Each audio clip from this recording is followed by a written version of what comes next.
Hi guys, welcome back to another episode of the Autism Our Story podcast. Today, I have the opportunity to chat with Brayden Knapp. He is a family friend of ours and one of Kyler's favorite people. Brayden is autistic and was non-speaking until he was about 4 years old. I wanted to give Brayden an opportunity to share his story so that he could give us some insight on some of the struggles that he faces as an autistic adult who seemingly looks normal. Brayden, thank you so much for joining me today. I'm so excited to chat with you. I'm going to give you the opportunity to introduce yourself, and we're going to start from there. So for those of you that don't know, I am autistic. A lot of people see me and they're like, "You're not autistic." Autism is like an umbrella. There's high and low. So unlike, as you guys may see, Kyler, he was nonverbal.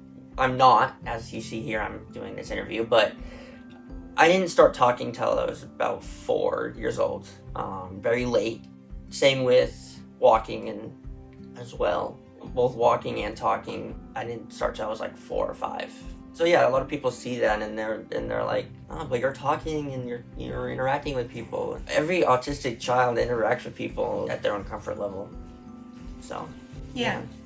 So I started talking, like saying words around 4 or 5, and then from then on, it kind of Took off. took better. Yeah, I got better and better about it. Yeah. As went on. So I want you to be able to share some of the things that you struggle with that people may not know. Mhm. What are some of the struggles that you still face in your day-to-day life today? Yeah, there's a lot that people don't know about. I mean, for one is social cues. I don't understand them. I don't get them, and that gets me in, I guess you could say, quote unquote, trouble, per se. Talking, volume wise, talking, like all of the human things that people kind of internally have learned. Like they learned it, but then they just take it and they know how to use it. I don't know how to use it. So I talk very loud, or I get close to people, and it's not like makes them uncomfortable when I don't mean to. And so it's not like I don't purposely do it. It's just social cues is a big one. My emotions, I mean, I keep my emotions in check fairly often because, of course, I'm an adult and I try very hard. But there's times where I will cry, I will scream, I will be happy, and it's like a kid happy, not, "Oh, I'm happy for you." It's like I'm giddy with joy and this kind of thing. If we're going somewhere I really like and that kind of thing, it's not, so it's like trying to keep my emotions in check is also really hard, that people don't see that I really try with, or I guess you could say like a filter of what to say and not to say. A lot of people say things and they're like, "Okay, is this inappropriate or not?" I've had to really learn, and sometimes I don't. Sometimes I say things that I don't mean to, that I don't think are going to hurt people, but do. Those are some of the things right now, I'm trying to think what else. And there's a lot. So would you say that you are masking a lot? Yes, to a degree, yeah. When I was younger, I masked a lot more. But as I got older, I kind of just realized if people want to be my friend for the real me, they'll, even if it's not a lot of friends, then that's fine with me. And so I haven't as much, but there's still a lot of things that, like at church, I masked a lot to be, when I was a missionary, to be that missionary, to be a priesthood holder, responsible priesthood holder, that kind of thing. But around the house, it's complete. I mean, people saw me in my natural element, or at the house, or with people I'm comfortable with. I do act a lot different than I do at restaurants or at other people's homes. Or I have to try really hard. I have to mask a lot of that to be presentable. So. And how does that make you feel? Do you feel like, I'm curious to know what your true feelings about that having to mask is. It's hard. It's really hard. It's a lot for me to change and to remember all these rules in my head. It's very hard. To be honest, I have, it's been too much. I'm like, I don't want to go to this because I don't have the energy. I don't want to do that. I want to just be myself and and in the situation I can't. It's hard, and my true feelings on that are I don't really like to, but it's for me to learn, but it's also for people to be happy with me in their home or in a restaurant setting, that kind of thing. So yeah, it's not my favorite thing to do, but I do it to be in the world, really. Yeah. I wish things were different. Yeah. Like, what is something that you wish would change for you? I wish I could. Not change yourself. Right, but I'm saying, yeah, I understand what you're saying. In a setting of like a church setting, I wish I wouldn't get looks for things I've said or the way I act. Yeah, to be honest, I wish I could act. I would be a lot more like Kyler or any other autistic child that's nonverbal a lot more if I could. And when I get excited, I would jump up and down because I'm excited, or if I know I like somebody, I would go give them a hug all the time or whatever, that kind of thing. It's not the best thing to do as a 21-year-old. It's not. Yeah. It's seen differently. Yeah. I wish that would change. Yeah, I wish that would change too. I wish that we lived in a world where you would be able to just express yourself and just be who you really are instead of hiding that just to make other people comfortable. Yeah, and I have. I mean, it used to be a lot worse, and I'm getting better, just like everyone, trying to live in the world. But there's still things that I gotta do. You shared that you were actually diagnosed at 18, but they suspected when you were my parent. What I've heard from my parents, if they see this, I don't want to I don't want to give out wrong information, but what I've heard, is that they suspected that there was something different. The way I function was different, but they didn't really know how to go about it, and then until I was older, and so I did, and I'm glad I got diagnosed. People, then I have an answer to tell people. Really, I mean, sometimes it'd be like, I don't know why I'm the way I am, but now I'm like, I have this condition that makes me who I am. So yeah. We kind of talked about meltdowns. Did you? Yeah, there's times when I was younger, if there was something that I didn't get because I was not promised, but we were told, I would melt down. For me, change is really hard. I mean, if you say, hey, I'm gonna go get you ice cream today, and that's gonna happen, and if it doesn't, it's hard for me to change my brain because my brain's like, ooh, okay, this is happening, this is what's going on, I'm kind of planned on that, and everything, and so I don't have meltdowns about that kind of stuff now because I've learned, but if I get really mad or sad, I could have a meltdown and cry pretty hard and let all my emotion out, which I need that release. I used to bottle everything up, which wasn't good. So having a, release outlet, I guess, it does help. But yeah, I do have meltdowns, and I try not to. I've had some in public. I try not to. It's hard. I have to hold it back until I can talk about it in an environment that's safe and that kind of thing. But yeah, I mean, I definitely have meltdowns, I would say, yes. I can imagine it's hard to have to hold it in. Yeah, for sure. So what does stimming look like for you? For me, if I'm happy, you'll know you can look back at old videos. I used to do this a lot, where I would clench my fist and rub my face. It was involuntary. That's what I did. Did you stop, or are you masking right now? I would say I haven't stopped, but I just haven't got that. I guess you couldn't say I haven't got that excited yet, or in a while. Like, I get excited about things, but it's like when I was younger, I would get excited about everything. But like if you told me we were going to Disneyland, it would happen. I would do that right now. Okay. It depends on I do like to rock. I love rocking chairs. Rocking back and forth for me is love rocking back and forth. I love car. That's kind of the same feeling as like being in a car. I love falling asleep in the car because I love the feeling of it, that kind of thing. My aunt used to, and I still do love it. When she'll do it for me, is I'll sit. Even now, I mean, we did it. I was an adult, but she was okay with it. You know, I would sit in her lap if we would sit on the ground. I would sit on her lap, and she would take a brush that was meant for sensory and that calmed me down. That was a stimming thing for me. Right. We have those for Kyler, and he'll request it. Yes, I love those. That for me is. So yeah, there's a lot of the similar things as Kyler for say, but instead of spinning for him, mine's rocking back and forth. Okay. Yeah. So do you have secret stims that you don't do around people because you feel like?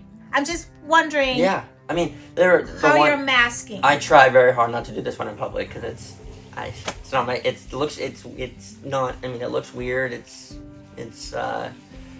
not embarrassing, but kind of almost on the line of that. Like, I don't want people to notice that. If I don't have to, or like if I don't have a rocking chair, I'll like rock back and forth, just back by myself. Or brushing myself is not. I mean, when I was a child, it was like, oh, here's okay, but like if I'm an adult, it's kind of like, oh, why is he being brushed? Why am I being brushed? Right. It's so those ones are not my. I would say those ones are secret, but I guess shaking the hands and that are. That kind of thing is, I'll do that if I'm in public. That's probably the closest. That's what I'll do. If anything. So, yeah. You want to talk about your experience in school? How was your experience in school? I did have to go to special ed. So I was bullied, not pushed or verbally, but I just didn't, the way I felt. I didn't like going to school every day. It wasn't my favorite thing to do. I would have to get up and leave to go to the special ed, and all the kids would look at me like, why is he leaving? Or like, why does he get extra time on tests? That kind of thing. Because I did, and they would be like, why is that's unfair, and this and that. And at recess, I had no friends really. I mean, I didn't have any friends really growing up. I would just kind of play by myself. Or lay down in the grass by myself because that's all I could do, really. And then when I got to middle school, kind of the same thing. I mean, I had some friends, but like during lunch, we could go eat. And people were like, "Why does he get to go eat in a classroom?" And this, and they were saying it's unfair. When in reality, it's because I don't like the loudness of a cafeteria. It wasn't my favorite to try to eat and have to hear so many, like, all these kids talking and stuff, and where I could just literally go into a classroom where there was 4 kids and we were all kind of the same. We just wanted to enjoy our lunch, and if we would talk, but it wouldn't be loud, that kind of thing. And then when I got in I guess in same thing for church setting, kind of related to that. I didn't go to Young Men's. I didn't enjoy it because I was treated differently than everyone else, so I didn't enjoy going to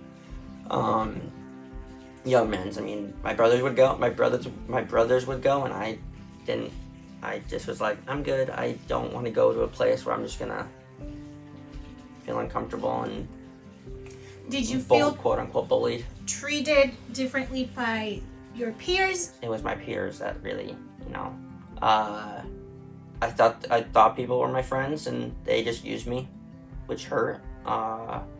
Or they would talk about me, and I knew like they were talking loud enough for me to hear, like in the same room, that kind of thing. The leaders would just say, hey, we're doing this, and everyone's invited, and we were all treated the same, that kind of thing. So yeah, and then through high school I was homeschooled, which was great in a way, but then Young Men's was I still didn't go. Because again, I was treated differently with this group of friends, kind of thing. And so yeah, I did not like school. It wasn't my favorite. It was my favorite place. I like special ed. The teacher, our Miss Hunt, was amazing. She made everyone feel included and tried to make it the best. You know, like school year, like tried to make it easier on us kids that did have a difficult time. Yeah. So. Well, that's good to know that you at least felt treated well by your teachers. Yes. That's good. Yeah. Yes. So when did bullying come along? When I started going to youth stuff. Yeah. At school and at church? Yeah.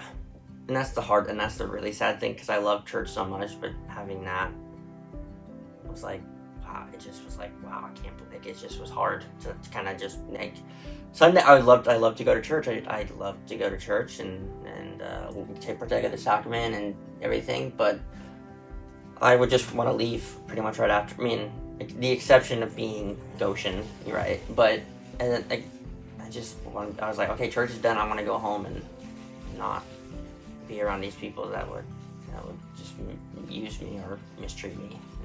Yeah. Judge me. Yeah. I feel like it's important for people to hear that this kind of stuff is happening in school, but also at church. Yeah. They're teenagers or they're, young kids, and sometimes they don't know better, but also I feel like it's important for their parents to hear this and for them to hear how you or people like you feel, firsthand, and so that they can make a change. Yeah. Something needs to change. Yeah, I mean, I had great parents who didn't force me to go to these. They're like, if you really don't want to go and you're not gonna have, like, if you're not gonna get anything out of it, then that's okay. Because I was going to church, like I love going on Sunday, but like going on a Wednesday night activity, if we were like going somewhere, it wasn't enjoyable, where I couldn't really leave to go anywhere. Like I couldn't stim or whatever. But I would say the best thing to do is just try to be aware. I know it's hard, especially because a lot of us do mask to fit in the world, but if you notice something, I mean, try to tell your kids, hey, this is.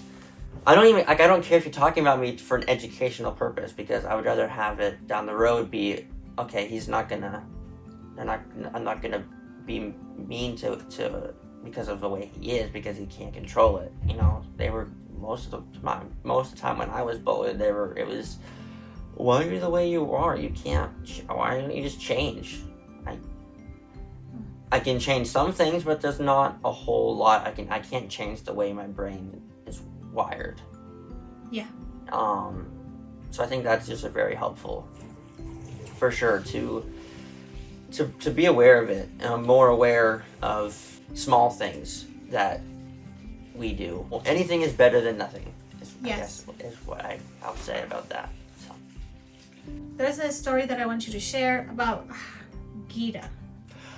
Yes. So with speech and not talking till I was later, I couldn't say. I was trying to say things, like as kids or as toddlers do, is trying to learn how to use their mouth and sounds and stuff.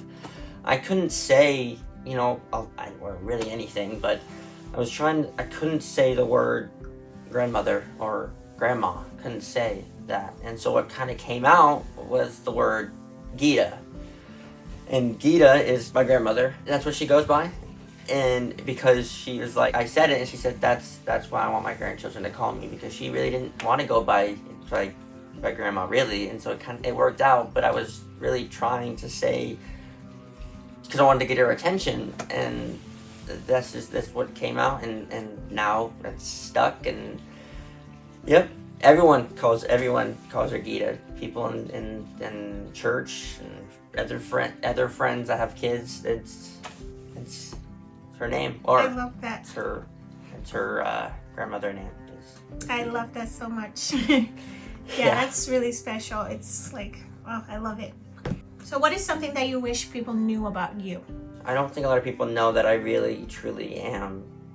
Like, I say I'm an adult, and because I am 21, but most of the time I act like a kid. I'm a kid at heart.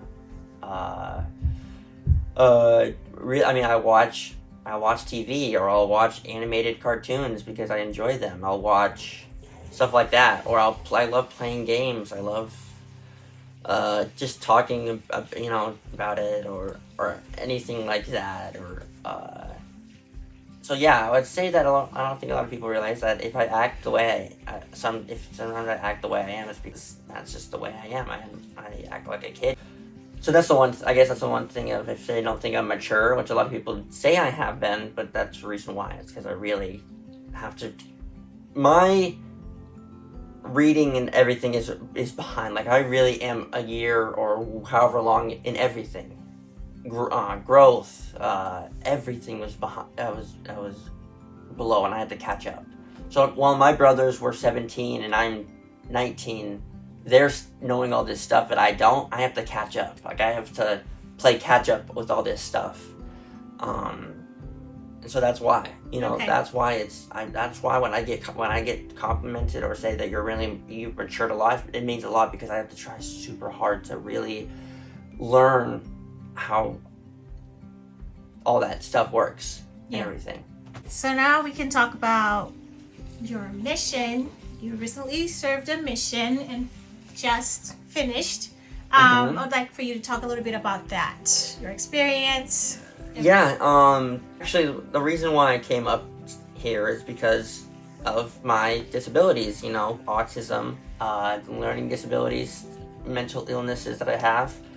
And it was a lot easier to navigate through all that stuff when you have one-on-one with somebody. And so my parents and grandparents came up with the idea for me to go up and live with them, and they said they would help me navigate, and they would teach me, instead of trying to have 8 people in a house trying to learn all this stuff that I've learned. And so that's why I came up here. And so I was here a year before, and then I knew I wanted to serve a mission, and so I put in my papers, and voila, I became a service missionary. And I had assignments, I was at the temple, I was at, volunteering at, different places. And I did go out with the missionaries and everything, but this was the best 2 years of my life. The missionaries didn't treat me differently. The proselyting missionaries didn't treat me any differently. I was a missionary like them. I wasn't Elder Knapp service missionary. I was Elder Knapp. And it felt so good to be included and loved in that way, of not like an outcast that's just going to these things because I have to, but because I want to, and I was super excited to go, because I'm not trying to like brag on myself, but like they would, Elder Knapp was amazing, Elder Knapp did this, and Elder Knapp, will you come do this with us, that kind of thing. And it just felt great to have 2 years of that. And in the temple as well, everyone loved having me in the temple, because I learned so fast, and I was there constantly, and I could help out wherever I was needed. And it felt really good to be seen in that light that I've always wanted.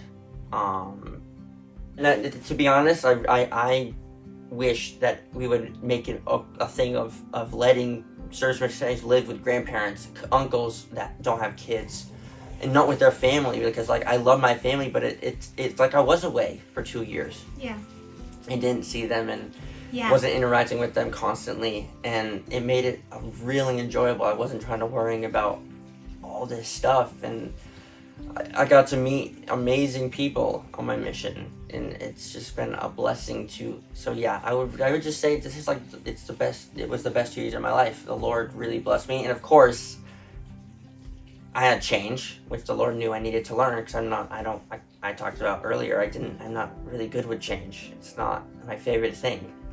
And so I had a lot of change. I had like the most change ever in these 2 years on my mission and in my entire life. Because I'm a routine person. I did have some routine, but there's a lot of stuff that constantly got changed and everything. But I just had an amazing experience and finally got to be shown in the light. And I really believe that it's because when missionaries go on a mission, they're mature, they're serving as Christ would. And so so I got to be shown in that light. So I just hope that if you're not a member, that some way you'll find that. And if you are, if you do decide to serve, it's the best decision you'll ever make. I had a blast, and now I get to go home and work. But it won't be as bad because I'm not trying to be a missionary. I just am living my life, and I'm gonna try to find a companion that loves me for who I am, and I don't have to mask. Yeah, that's my hope for you. Really, from the beginning of you sharing everything, I just want a world where you don't feel like you have to mask at all. Right. For no one. Right. At church, anywhere. And Yeah. I just that's my hope for the future, really, for people like even Kyler, because even though people might understand, I don't really think don't. They don't. Yeah. No. They still stand. If those that have seen me with him, they're like, why does he gravitate towards you? It's because I don't treat him any differently, he understands that I understand what he is and that I'm the same way. So it doesn't matter. You don't treat him like a puppy. Hi, can I come up to you? Just treat him like a kid.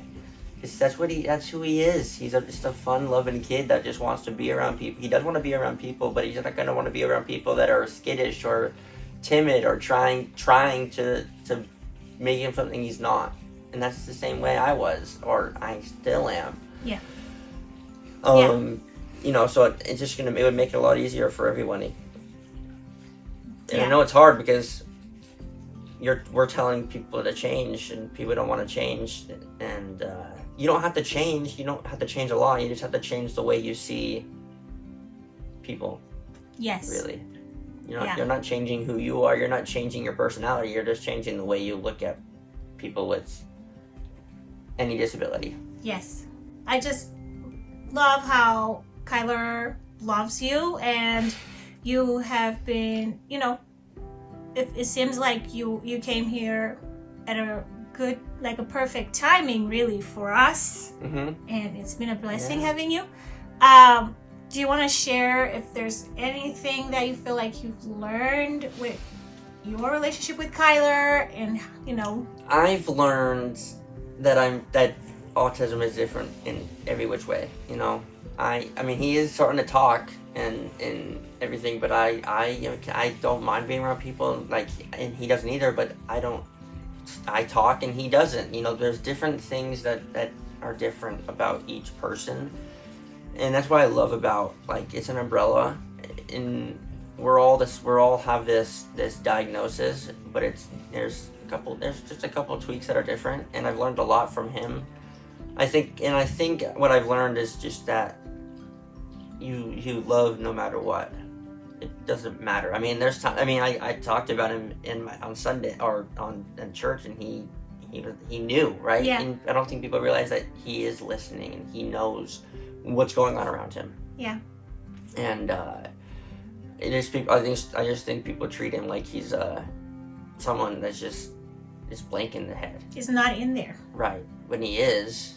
He's an amazing person, and I can't wait to see where he goes, because he's super smart and super sweet. But I've learned a lot over the years of, there's some things that I didn't realize I was masking so hard when we're together. I'm like, I didn't realize that I was doing that to mask or to put away this part of me, that kind of thing. And or like at church, people go up to him and he's like, oh, hi. But when me and him are together, it makes my day better. Yeah. I feel like it does help him too. We can see he's so much happier. Yeah. Yeah. What I'll say in closing is that there's things that we're not going to change, that we can't change. And if that means that I'm loud, and I can try, but if it means I'm loud, and it means I talk different, or if I act different, or if I act more like a kid, it's not like I'm not trying to purposely do that, you know. That's just kind of who I am deep down inside, and same with Kyler, same with everyone else that is, you know, has it. He's finding his way through life, and if that means he needs just to jump and scream and figure out noises and stuff, that's fine. I think the hardest thing, and that I really, it's really hard for me, and I wish people would know, is not to, if you're in a restaurant setting, church setting, whatever, and you hear it, not to turn and look and stare and wonder what's going on, you know. Like, you know, I look at, we're in church, and it's hard for me. I have to just, you know, not think about it, because it's like, it's super hard when people want to be in church, but they don't feel like they can, because they're getting these looks, and that's not just church, but in restaurants. And I don't want to eat at this restaurant anymore because the customers didn't like the way my child was acting, when in reality, I'm just trying to be with my family, and this is who he is, and this is who I am. And that's one thing I would really say, is that it's, in closing, is that we can't change who we are deep down, and people have to realize that. And if people can't accept that, then that's on them, because we can't change, and we're not going to change, because who we are is special. Kyler is special. I've come to realize I'm special in my own unique ways. Anybody that has any disability, wheelchair, you know, Down syndrome, autism, anything, you know, they are all special in their own way. And I just love everybody, and I try to love because I want people to love me that way as well. And so I want to show that love, and then hope that everyone receives that love, or I can receive it, or anyone who is different and can receive love. Yeah. Yeah. Awesome. Thank you so much for sharing your story. Oh, of course. I feel like a lot of what you shared, people need to hear, and hopefully it will help bring some change, you know, help people think a little bit, reflect on how they do things, and sometimes they just don't know, which is why we have to do this, to spread awareness so that they know. Mm-hmm. For sure.